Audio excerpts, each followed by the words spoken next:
খালি তবুও টিকিট পাইতাছি না।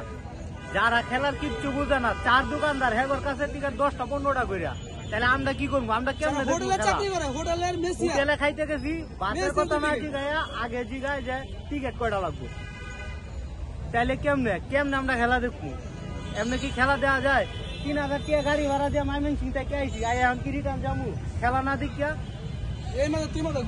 তাইলে আমরা কেমনে খেলা দেওয়ার কি কোনো ব্যবস্থা নেই? আমি কেমনে কি করবো?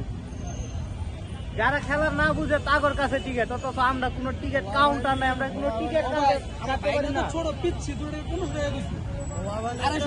পাইছি না। যাও পাইছি 3000, 2টা 3000, 3500 এইভাবে দাম চাই। এমনি হইলে আমরা কিভাবে খেলা দেখবো? এত দূরের থেকে যাইলাম, কি লাভ?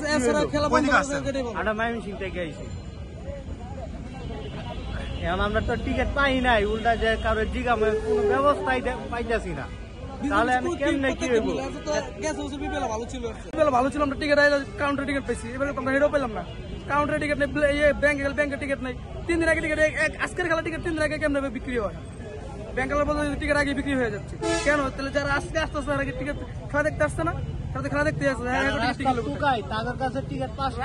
আমার বাইক না তো ছোট পিচ্ছি, এই পিচ্ছির কাছে টিকিট আছে, 2টা টিকিট 1500 টাকা লাগে বলছি, 300 টাকা টিকিট, 250 টাকা টিকিট, তাও দিল না। অর্থাৎ পিচ্ছি টুকাই, ওই খেলা বাবুর কি বুঝে? অর্থাৎ যদি টিকিট থাকে তাহলে আমরা যে এত কষ্ট করে আসলাম, তাহলে আমাকে টিকিট গেল কোথায়? আমরা পাই না কেন?